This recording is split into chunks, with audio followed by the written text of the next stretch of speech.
안녕하세요. 정통교회 성경공부 시간입니다. 오늘은 출애굽기 1장을 같이 살펴보도록 하겠습니다. 먼저 이제 1장을 살펴보기 전에요. 출애굽기와 이제 창세기의 그 사이가 한 400년 정도의 시간이 됩니다. 이 400년의 시간은 결국은 창세기 15장에 있는 횃불 언약이죠. 그때 하나님께서 아브라함에게 말씀하실 때 그 어떤 400년 동안 어떤 다른 사람을 섬길 것이다 이렇게 말씀을 하셨잖아요. 근데 반성해가지고 반드시 다시 돌아와서 돌아온다. 재물을 가지고 돌아온다 그렇게 나오죠. 15장에요. 돌아온다. 그게 이제 횃불 언약인데 그 횃불 언약처럼 이제 그 400년 동안 시간 동안 출애굽기를 창세기에서 그 애굽 땅에 있었던 거죠. 애굽 땅으로 내려가서. 근데 그러면은 그 400년 동안 그 400년이라는 시간은 결국은 또 우리가 구약 끝이 말라기죠. 말라기에서 신약 마태복음 예수님 때 날 때까지 또 태어나 이렇게 등장하실 때까지 또 400년 정도의 시간이 또 이렇게 지나가거든요. 그러면 이런 지금 창세기와 출애굽기의 그 시간 400년 동안 어떤 일을 하나님께서 하셨느냐? 결국은 번성이죠. 번성해서 이제 올라가는 건데, 그럼 이제 우리가 이걸 한번 생각해 보자고요. 왜 하나님께서는 그럼 하나님의 약속의 땅에 그 땅에서 이스라엘 민족을 번성시키지 않고 애굽 땅에서 번성하게 하셨는가? 이제 1차적인 것은 창세기 횃불 언약 15장에 나와 있는 것처럼 그 민족 거기에 있는 가나안 민족들이 아직 죄가 아모리 민족인가요? 그 죄가 아직 이렇게 크지 않아서 그렇다라고 말씀을 하셨지만 결국은 창세기 그 38장이겠죠. 유다를 대표로 하는 그 어떤 야곱의 그 자식들의 어떤 영적인 문제. 그게 뭐냐면은 아브라함, 이삭도 이제 그런 얘기가 나오잖아요. 결혼을 시킬 때 그 자기 자식들이 가나안 여인과 그 결혼함을 굉장히 싫어하죠. 그래서 그 본토 집에 가서 꼭 며느리를 구해라라는 어떤 그런 이야기겠고, 하나님도 마찬가지시죠. 이렇게 섞인다는 얘기는 결혼을 이렇게 혼합한다는 얘기는 결국은 그 당시에는 그 신이 혼합이죠. 신이 혼합되는 거죠. 네. 그런 것들을 하나님께서 굉장히 싫어하시잖아요. 첫째가 나 위에 다른 신을 섬기지 말라고 십계명에 말씀하실 정도니까요. 네, 그래서 38장에 보면은 야곱의 자손들이 다 가나안 여인과 결혼을 하죠. 네. 그래서 그 문화가 그 신이 막 그 성별이 안 되죠. 타락을 하게 되죠. 영적으로. 그래서 하나님께서 애굽 땅이라는 곳에 또 가뭄이라는 것을 통해 가지고 이스라엘 민족을 좋은 땅에 딱 모아놓아 가지고 거기서 그 가나안 민족들의 어떤 우상 신들과 혼합되지 않게 영적으로요. 그렇게 딱 보호하시면서 이제 그것을 번성을 하시는 언약도 지키시죠. 예, 그런 의미도 있는 것 같습니다. 그러면은 출애굽을 할 때는 하나님께서 이제 잘 살고 있으면 안 나오겠죠. 언약의 땅에 이제 들여보내려고 그러는데 잘 살고 있으면 나오기 싫어하잖아요. 이게 그 바벨론 포로 시절에도 이런 현상들이 나타나죠.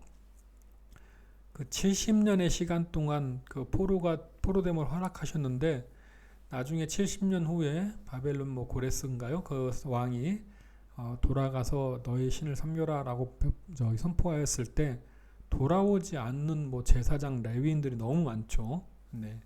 어떤 그런 식으로, 왜냐하면 거기서 다 집 짓고 농사 짓고 자리 잡고 이렇게 해가 다 자리를 잡아버렸으니까 안 돌아오려는 사람들이 많죠. 어쨌든 이제 창세기까지는 하나님께서 그 말씀 계획대로 이스라엘 아브라함의 후손들을 번성시키는데 하나님께서 말씀하신 것처럼 하나님의 계명, 율례와 법도를 지키게라고 나와 있는 게 하나님의 아브라함을 부른 목적이었죠. 그것을 지키면서 번성시키는 어떤 그런 방향성으로 일을 진행시켜 나가셨고, 그것이 이제 한 단계가 또 성취가 되었을 때 출애굽이라는 두 번째 이제 그 땅으로 인도하시는 이런 것들에 관한 이야기들이 나올 건데요. 한번 같이 출애굽기를 살펴보도록 하겠습니다. 원래는 그 모세오경이 한 권의 책이죠. 한 권의 책인데 지금 이제 우리가 이렇게 사람이 물론 하나님께서 역사하셨겠지만 이렇게 권을 나눠놨죠. 그런 뭐라 그럴까요? 나중에 이렇게 같이 5권을 다 그 공부한 다음에 영적인 것을 이렇게 나누기가 좀 뭐하니까 그렇게 가면서 시간 어떤 성경의 어떤 그런 구절 나올 때마다 해당될 때마다 이것이 성도와 우리와 오늘날 사는 성도에게 어떤 의미가 있는 것들인지 한번 같이 살펴보도록 하겠습니다. 출애굽기 1장입니다. 야곱과 함께 각각 자기 가족을 데리고 애굽에 이른 이스라엘의 아들들의 이름은 이러하니 루벤과 시므온과 레위와 유다와 이사갈과 스불론과 베냐민과 단과 납달리와 갓과 아세리오. 야곱의 허리에서 나온 사람이 모두 70이요 요셉은 애굽에 있었더라. 네. 여기서 보니까 베냐민까지는 부인들이죠. 정식 레와 라헬들의 자손이고, 단부터 여기까지는 이제 첩의 시종의 자손들이죠. 네, 요셉은 여기 빠져 있고 애굽에 있어서 빠져 있고요. 6절 요셉과 그의 모든 형제와 그 시대의 사람은 다 죽었고, 이제 400년이 흘렀으니까요. 다 죽었겠죠. 7절 이스라엘 자손은 생육하고 불어나 번성하고 매우 강하여 온 땅에 가득하게 되었더라. 이게 이제 번성이 참 중요한 거죠. 제가 이제 시간이 많지 않아서 혹시나 빠뜨려 먹을까봐 바로 전에 이렇게 좀 표시를 했습니다. 8절 요셉을 알지 못하는 새 왕이 일어나 애굽을 다스리더니, 아까도 말씀드렸지만 이스라엘 민족이 애굽에서 잘 먹고 잘 살아버리면은 이들이 안 나오려고 그럴 거 아니에요. 그러면은 하나님께서 아브라함에게 약속하신 것들을 이루시지 못하잖아요. 어떻게 할 수가 없잖아요. 사람들이 안 온다 그러면은요. 그러니까 이제 방향을 이렇게 만드시는 거죠. 새 왕이라 그러는 것은 우리나라 그 고려 조선처럼 왕조가 바뀌는 걸 말씀하시는 겁니다. 그 왕이 바뀌는 게 아니라 왕조가 바뀌는 걸요. 그래서 원래 그 요셉 이전에는 그 하나님께서 요셉을 총리로 세우셨는데 그것도 이제 그냥 세울 수 있었던 게 아니고, 요셉이 그 힉소스 왕조인가 그 애굽의 왕조가 있는데요. 그 15, 6, 7인가요? 하여튼 그 대왕조가 그 이전에는 함족이었어요. 그 노아의 아들 중에서 그 저주받은 그 자손들 있잖아요. 그 하나님을 알지 못하는 그 떠난 함족의 왕조가 애굽 땅을 다스리고 있었거든요. 근데 요셉이 창세기에서 요셉이 내려갔을 때는 그게 셈족의 왕족으로 바뀌어요. 그게. 그래서 요셉이 내려가서 총리를 할 수 있었던 정치적 기반이 되는 거죠. 그 바로 왕이 요셉한테 그러잖아요. 우리가 어디서 이렇게 하나님의 신에 감동된 사람을 찾을 수 있겠느냐. 그러니까 하나님을 아는 왕조잖아요. 셈족이니까. 그래서 요셉이 총리가 될 수 있었던 거고요. 그 하나님의 셈족의 그 어떤 정치적 영향 아래서 이스라엘의 자손들이 고센 땅, 좋은 땅인 고센 땅에서 번성할 수 있었던 70으로 내려갔다가 심히 번성. 이게 나올 때 보통 장정 남자만 60만 그래가지고 보통 여자와 아이들까지 노인까지 다 합치면 한 200만 이렇게 얘기를 하잖아요.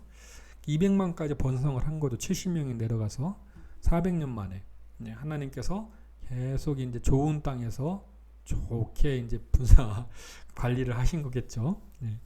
9절 그가니까 새 왕조겠죠. 그 백성에게 이르되 이 백성 이스라엘 자손이 우리보다 많고 강하도다.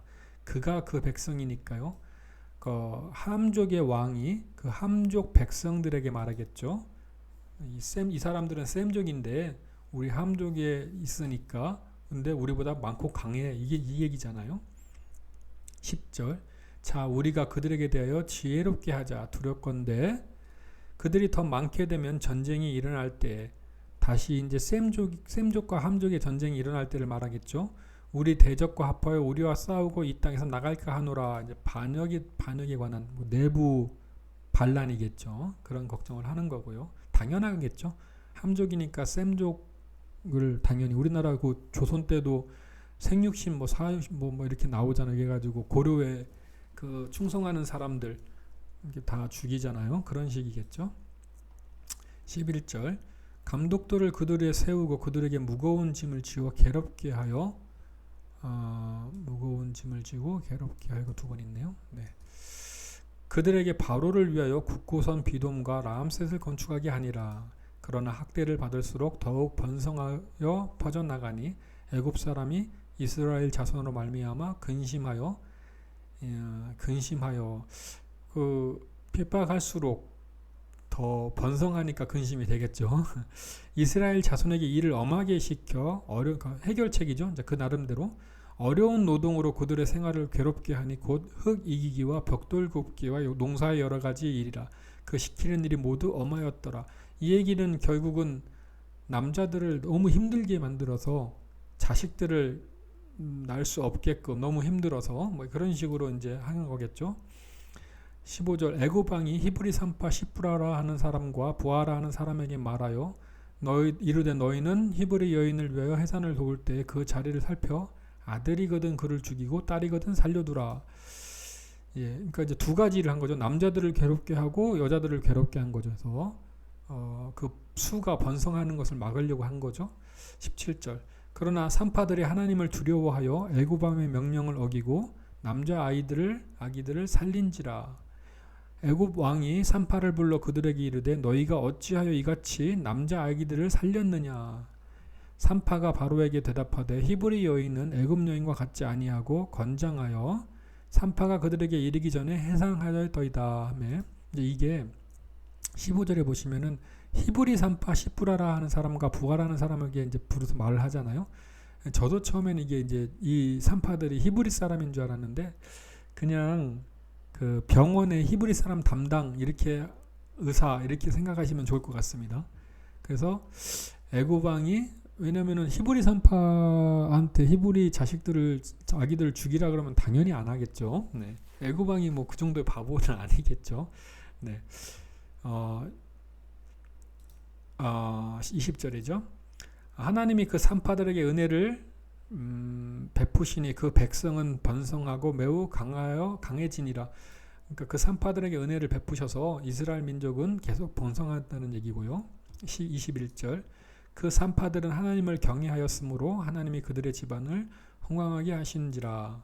22절 그러므로 바로가 그의 모든 백성에게 명령하여 이르되 아들이 태어나거든 이스라엘 백성이겠죠. 이스라엘 아들들이 태어나거든 너희는 그를 나일강에 던지고 딸이거든 살려두라 하였더라.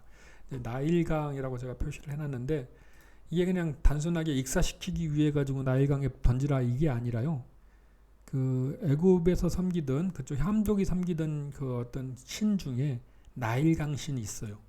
우리나라도 잡신들이 되게 많잖아요. 산신령도 있고 그다음 뭐죠? 그 자식들을 점지시켜주는 신도 있고 그런 것처럼 나일강이라는 거대한 신이 있습니다. 그 TV에 언젠가 그 영화 그 애굽의 신들 이거 나왔는데 거기에 어떤 큰 신이 잡신이 나일강을 싹 들어 마시죠. 나일강 신을 죽이는 거죠. 그런 것처럼 나일강에 던지라 그러면 나일강이 어떻게 말하면은 나일강 신에 제사 드린다 이렇게 생각하셔도 되는 겁니다. 인신제사 뭐 그렇게 생각하셔도 될 것 같습니다. 지금 1장은 여기서 끝났군요. 1장. 그래서 1장을 정리를 해보면은 일단은 출애굽 상태에서 번성을 하죠. 하나님의 약속대로. 근데 문제는 새 왕조가 생기는 거잖아요. 그죠? 새 왕이 일어난다. 이게 문제였고 이게 이제 여기서 여러 가지 새 왕이 문제가 된 게 번성하여서 그런 거잖아요. 네. 그러니까 이스라엘 사람들이 하나님 말씀대로 70명이 내려가서 엄청 번성하였는데 그것이 새 왕조가 들어오면서 문제가 된 장. 이게 이제 어떤 출애굽의 배경이 되는 시간들, 사건들, 출애굽 1장 이렇게 정리하도록 하겠습니다. 출애굽기 1장을 통해 가지고 그 오늘날의 우리 성도와는 또 어떻게 연결이 될까요? 일단은 우리가 사는 이 세상은 하나님께서 약속하신 땅은 아니라는 거겠죠.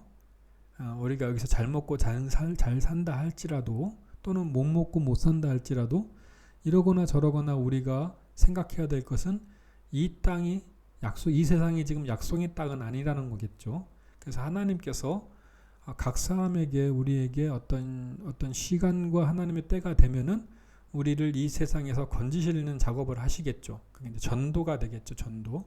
전도를 우리가 받고 하나님을 알고, 그 다음에 하나님의 인도하심을 받는 사건들. 근데 그 인도하심을 받은 사건들 중에 그냥 편안하게 가진 않겠죠. 왜냐면 새 왕조가 있을 테니까요. 그러면 새 왕조를 통해 가지고 출애굽기 1장에서 말하고 있는 어떤 배경들이 뭘까요? 우리를 괴롭게 한다는 거겠죠. 그리고 괴로움을 통해 가지고 우리가 생각을 잘 하셔야 될 게 있습니다. 뭐냐면은 새 왕조가 이렇게 우리를 괴롭게 하니까, 하나님 저 왕조 무너뜨려 주세요. 저 왕 은혜를 주셔가지고 저 왕이 우리를 핍박하지 않게 해주세요. 이렇게 기도하시면은 참 곤란해지는 거겠죠. 왜냐하면은 하나님께서 그들을 쓰시는 거잖아요. 그들을 쓰셔가지고 우리에게 임하시는 언약 되시는 어떤 하나님의 언약을 성취시키기 위해 가지고 우리를 출애굽시키시는 거잖아요. 그러니까 출애굽을 시키기 위해 가지고 그 왕조를 사용하시는 거잖아요. 하나님께서. 그러니까 우리가 이 출애굽기를 통해 가지고, 일장을 통해 가지고 생각해야 될 것, 가장 중요하게 생각해야 될 것은 새 왕에 대한 하나님의 사용하심, 그리고 우리가 어떻게 기도할 것인가, 새 왕을 물리쳐 달라고 기도할 것인가, 아니면 그 왕조를 통해 가시고 하나님께서 우리에게 어떤 것을 역사하시는 건지를 우리가 바라볼 것인가. 이것이 참 중요하다고 생각합니다. 예수님께서 말씀하셨지만 이렇게 말씀하시죠. 내 나라는 이 세상에 있는 것이 아니다. 이렇게 말씀을 하시잖아요. 그 십자가에 올라갈 때, 그죠? 그 총독이 이렇게 물어볼 때, 그런 것처럼 성도는 이 세상에서 어떤 환경에 대해 가지고 그 환경을 통해서 역사하시는 하나님의 의도가 무엇인가를 잘 살펴볼 수 있는 것이 출애굽기 1장을 통해서 우리가 배워야 될 것들이라고 생각합니다.